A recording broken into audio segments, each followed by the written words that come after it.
Halo Bapak Ibu dan para enroller serta saudara-saudara saya sebangsa tanah dan sebangsa air. Jumpa lagi dengan manusia super ganteng menurut majalah Sobek Mana kayak gitu. Santo Sapi hadir lagi nggih. Untuk hari ini saya akan membuat makanan yang sebenarnya kayak mengembalikan ingatan saya beberapa tahun silam, karena saya sempat bertahan hidup di Batam menggunakan menu ini, gudeg.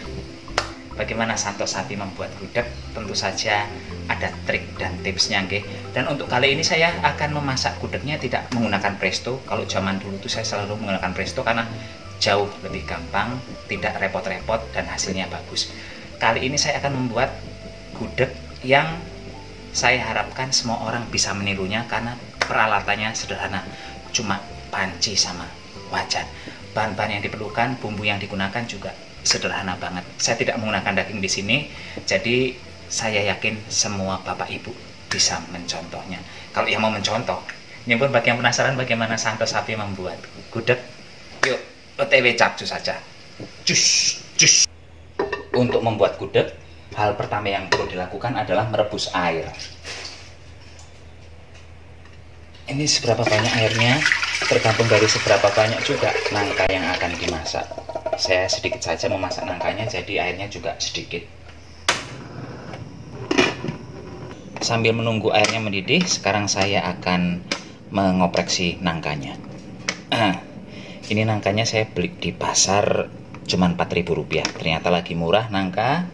Dan biasanya kalau saya membeli nangka itu yang geluntungan yang masih utuh, cuman tadi nggak ada, sudah ada yang dipotong-potong seperti ini. Jadi ya saya ambil, terus saya tanya ke penjualnya, ini sudah direndam air belum? Dia bilang sih belum, tapi setelah saya pikir-pikir ini sudah direndam di air ini. Ini air yang saya maksud itu tuh bukan air putih biasa ya, tapi itu air yang sudah diberi obat pengawet supaya nangkanya tidak berubah warna menjadi kemerahan. Karena logikanya kan kalau nangka dikupas terus dibelah seperti ini tidak lama kemudian akan merah.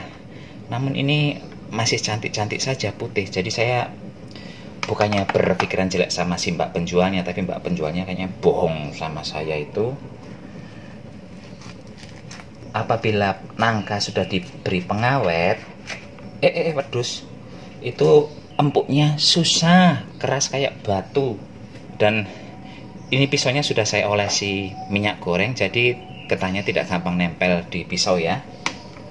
Ini saya potong-potong dulu.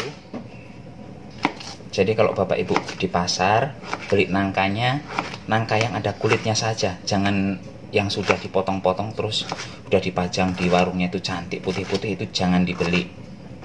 Bukan gimana-gimana, itu sudah pakai obat untuk menjaga warna, dan itu efeknya kalau kita masak nangka yang seperti itu bakal lama banget. Setelah dipotong-potong seperti ini, sekarang kita akan merebusnya. Air di panci sudah mendidih, sekarang langsung dimasukkan saja nangkanya. Belum. Selanjutnya akan saya masukkan beberapa bungkus teh celup. Saya memasukkan 4 biji. Benda inilah yang akan membuat nangkanya menjadi merah. Biasanya kan menggunakan daun jati. Kalau tidak menggunakan daun jati, bisa menggunakan kulit bawang merah itu dimasak seperti ini. Tapi untuk praktisnya saya menggunakan teh celup. Dan ini akan saya rebus kurang lebih selama 20 hingga 25 menit. 5 menit setelah perebusan, saya akan memasukkan telur panas.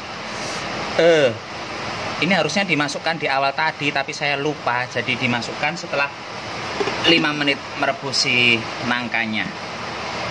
Kita biarkan terus 15 menit lagi baru kita angkat ini.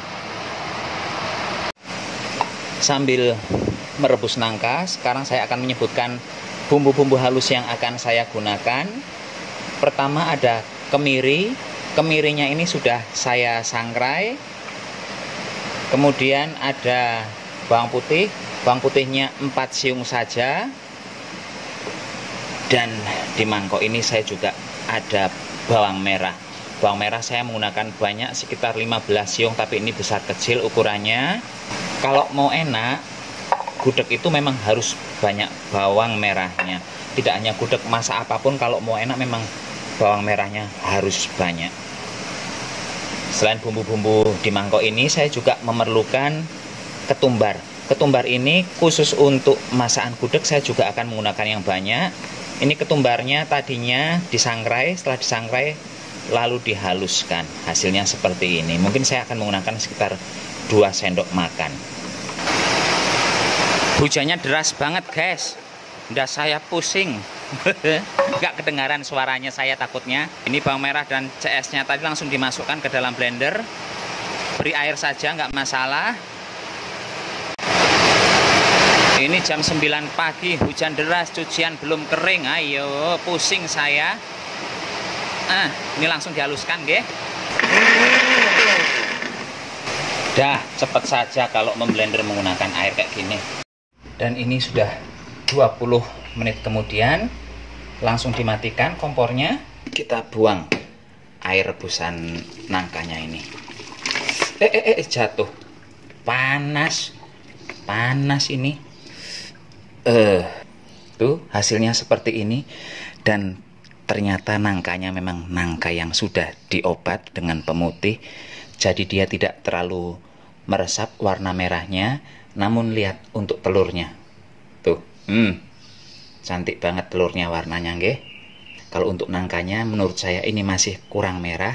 Tapi nggak apa-apa, udah terlanjur dibeli kan, nggak mungkin juga dibalikin. Sekarang ini akan saya masak dengan bumbu dan santan. Saya masukkan bumbu yang sudah di blender tadi ke dalam wajan. Tambahkan daun salam. Kemudian saya tambahkan lengkuas. Lengkuasnya ini saya menggunakan banyak, karena kalau menurut pendapat saya itu lengkuas memberikan aroma dan cita rasa yang super endol. Tambahkan santan 1 gelas. Santannya ini kental ya, nggak kental-kental amat sih, karena ini udah ada campuran airnya juga. Nyalakan kompor, kemudian tambahkan garam. Ini garamnya kira-kira saja. Saya masukkan gula jawa. Ini gula jawanya 2 biji, tapi ukurannya unyil-unyil. Ini akan saya masak dulu hingga santannya mendidih. Setelah itu baru saya masukkan nangkanya. Hampir lupa. Ini ketumbar bubuk. Saya menggunakan sebanyak 2 sendok makan. Banyak banget. Iya, karena saya suka banget aroma dari si ketumbar ini. Nanti pas sudah mateng, gudegnya harum banget, enak sekali. Tapi sesuai selera saja nih, kalau bapak ibu tidak suka bau ketumbar ya sedikit saja, tetap pakai, tapi jangan banyak-banyak. Kalau saya memang suka aroma ketumbar, lengkuas itu seneng banget. Gudeg itu memang tidak ada yang ditumis-tumis, semuanya bumbu mentah langsung plangplung saja. Gampang sebenarnya, yang lama cuman nanti proses pengeringannya. Alasan mengapa saya menunggu ini mendidih dulu baru saya masukkan nangkanya, supaya tidak cepat basi. Ya memang sih gudeg itu akan tahan beberapa lama, tapi akan jauh lebih lama apabila santan dan airnya ini dimasak dulu hingga mendidih, baru dimasukkan si nangka tadi itu. Saya tambahkan penyedap, kemudian nangka dan telur langsung dimasukkan. Kalau bapak ibu mau menambahkan serai dan daun jeruk, masukkan. Tapi kalau versi saya ya memang seperti ini saja bumbunya. Dah, ini tinggal diuplek-uplek hingga santannya habis. Saya tambahkan beberapa tahu pong ke dalam gudeg. Ini biar saya nggak bosen ya cuma makan nangka sama telur, tapi ada tahunya. Ini nanti tahunya juga akan jadi lembut banget. Hati-hati tapi pas bolak-baliknya takut tahunya hancur. Ini pokoknya terus diuplek-uplek Pak Bu ya, hingga nangkanya kering, hingga santannya hilang, atau disesuaikan dengan selera saja. Kalau suka yang bersantan-santan kayak gini ini bisa langsung dimatikan, atau suka yang nyemek-nyemek atau sampai yang betul-betul kering, disesuaikan dengan selera masing-masing mawon. Tahu dan telurnya akan saya ambil. Ini saya biarkan terus hingga santannya hilang. Kalau nggak diambil nanti telur dan tahunya hancur, karena ini prosesnya selanjutnya agak sedikit harus kenceng ngaduk-aduknya biar nggak gosong.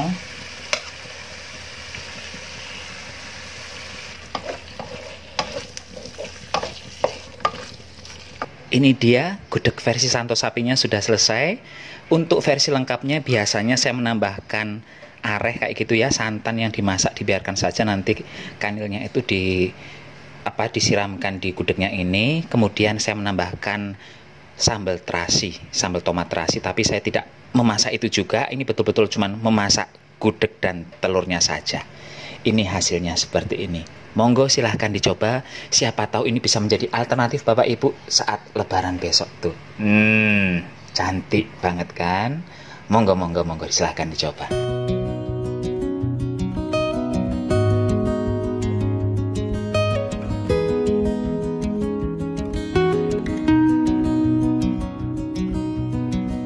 Demikian saja acara memasak gudeg versi santo sapi, semoga bisa memberikan inspirasi. Santo sapi mohon pamit dulu, sampai jumpa di video berikutnya. Tetap jaga kesehatan, gunakan masker kalau keluar rumah. Bye bye.